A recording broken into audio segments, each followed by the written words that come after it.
আজকে আবার pathology class নিয়ে চলে এলাম তোমাদের বাংলা ভাষায় সহজ করে বোঝানোর জন্য আমার এই ভিডিওগুলো বানানো। তো আজকে যে টপিকটা নিয়ে আলোচনা করব সেটা হচ্ছে সেলুলার রেসপন্স টু ইনজুরি, অর্থাৎ বাইরে থেকে যদি কোনো ইনজুরি আসে আমাদের বডির সেল কীভাবে রেসপন্স করে। চলো সহজভাবে বোঝাই তোমাদেরকে। ধরে নিলাম নর্মাল সেল রয়েছে। আচ্ছা ছেড়ে একটা গল্প বলি।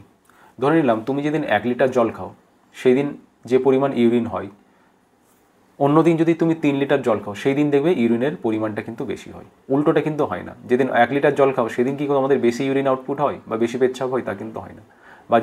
বা যেদিন আমরা বেশি জল খাই সেদিন কিন্তু কম ইউরিন আউটপুট হয় না। কারণ উল্টোটা হয়ে গেলে প্রবলেম কী হতো, যদি তুমি বেশি জল খাচ্ছ কম ইউরিন আউটপুট হচ্ছে তাহলে কী হবে, তোমাদের শরীরে জলের পরিমাণটা বাড়তে থাকবে। বা যদি আমরা কম জল খাই সেই দিন যদি বেশি ইউরিন আউটপুট হয় তাহলে আমাদের কী হবে, শরীরের জলটা কমে যাবে এবং তাতে বিভিন্ন প্রবলেম হবে। তাহলে এই যে ইউরিন আউটপুট, এই মেকানিজমটাকে কে কন্ট্রোল করছে বা যে পদ্ধতির মাধ্যমে কন্ট্রোল হয় সেটাকে বলা হচ্ছে হোমিওস্ট্যাসিস। হিমোস্ট্যাসিস নয়, কিন্তু হিমোস্ট্যাসিস আলাদা। হিমোস্ট্যাসিসের মানে তোমরা যদি জানো কমেন্ট করে জানো। তাহলে এই যে আমাদের বডির সেলগুলো বা আমাদের বডি প্রত্যেকটা ফাংশন নর্মালভাবে নিয়ন্ত্রিত হচ্ছে, এটাকেই বলা হচ্ছে হোমিওস্ট্যাসিস। তাহলে একটা নর্মাল সেল রয়েছে, সেলটা নর্মাল রয়েছে কারণ বডির হোমিওস্ট্যাসিস মেকানিজম ঠিকঠাকভাবে কাজ করছে। এই অবধি ক্লিয়ার হয়ে গেছে। এরপরে বাইরে থেকে গেল স্ট্রেস। ওকে, তাহলে এখানে আমি একটা মেয়ের ছবি দিচ্ছি, সে কী করতে চাইছে, সেলটাকে কিল করতে চাইছে। বা স্ট্রেস যখন আসে সে আমাদের বডির নর্মাল সেলগুলোকে কিল করতে চায় বা ক্ষতি করতে চায়। এখন প্রশ্ন হচ্ছে বাইরে থেকে যদি স্ট্রেস আসে তাহলে আমাদের নর্মাল সেল কী হয়ে যাবে, মরে যাবে। বাইরে থেকে স্ট্রেস এসছে, ওকে আমাকে মেরে দাও, সেরকম কি হয় নাকি আমরা কি করতে চাই, অ্যাডাপ্টেশন করতে চাই। আমাদেরকে কেউ যদি মারতে আসে আমরা কি বলি, মেরে দাও আমাকে, আমরা কিন্তু কখনোই বলি না, আমরা কি অ্যাডাপ্ট করতে চাই। অ্যাডাপ্ট করতে চাই মানে তাকে বোঝাতে চাইছি, আরে মেরো না, কী দরকার তুমি বলো। এক্ষেত্রেও তাই হয়। সেলের যখন স্ট্রেস আসে সেলও বোঝাতে চায় বা অ্যাডাপ্টেশন করতে চায় যে কী চাই, আমি অ্যাডাপ্টেশন করে নিচ্ছি, আমার ক্ষতি করো না। ওকে, তাহলে কীভাবে সেল সে অ্যাডাপ্টেশন করে স্ট্রেস যখন আসে, সে অ্যাডাপ্টেশনের পদ্ধতিগুলো হাইপারট্রফি, অর্থাৎ সেলটার এমন কিছু চেঞ্জ হয়ে যায়। হাইপারপ্লেসিয়া হয়ে যায় সেলের অ্যাট্রফি হয়ে যেতে পারে বা সেলের মেটাপ্লেসিয়া হয়ে যেতে পারে।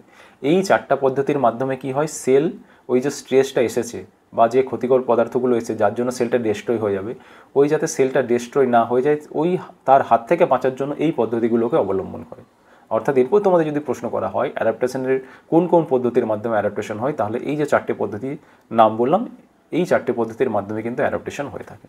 ওকে, তাহলে হাইপারট্রফি কি, হাইপারট্রফি হাইপারপ্লাসিয়া এগুলো সম্বন্ধে আলাদা করে শর্ট নোট আসে, পরবর্তীকালের ভিডিওগুলোতে আমি সেটা নিয়ে আলোচনা করবো। আজকে জাস্ট একটু সংক্ষেপে বলে নিচ্ছি। তাহলে হাইপারট্রফি হচ্ছে সেলের সাইজটা ইনক্রিজ হয়ে যায়।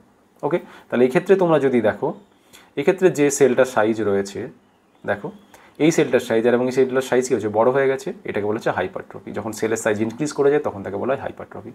যেটা হচ্ছে হাইপারপ্লাসিয়া, ইনক্রিজ সেল নাম্বার। এখানে সেল নাম্বার ছিল 1, এখানে হয়ে গেছে 3। তার মানে এই যখন সেল নাম্বার বেড়ে গেল, কেন হচ্ছে, ডিউ টু স্ট্রেসের জন্য হচ্ছে কিন্তু।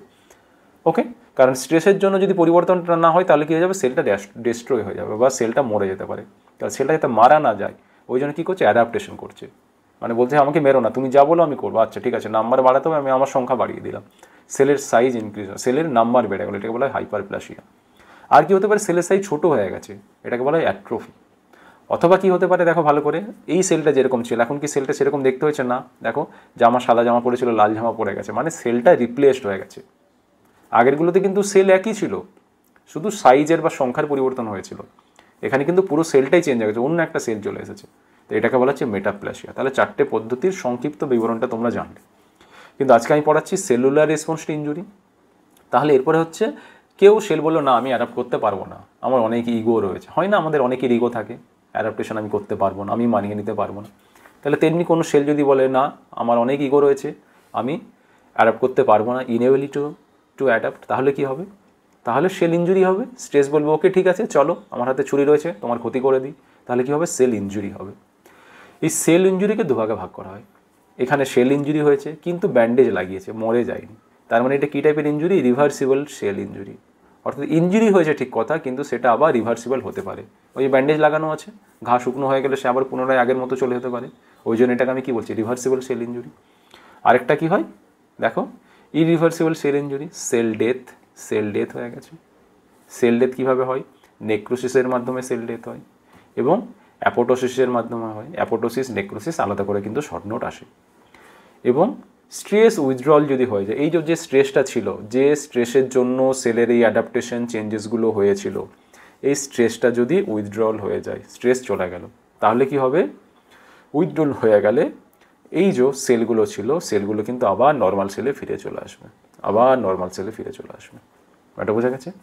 এবং তার সাথে রিভার্সিবল যে ইনজুরি যদি যেগুলো হয়েছিল ওই রিভার্সিবল ইনজুরিগুলোও কিন্তু আবার নর্মাল সেলে চলে আসবে যদি স্ট্রেস উইথড্রল হয়ে যায়। ব্যাপারটা বোঝা গেছে? তাহলে আজকে আলোচনা করলাম সেলুলার রেসপন্স টু ইনজুরি সম্বন্ধে।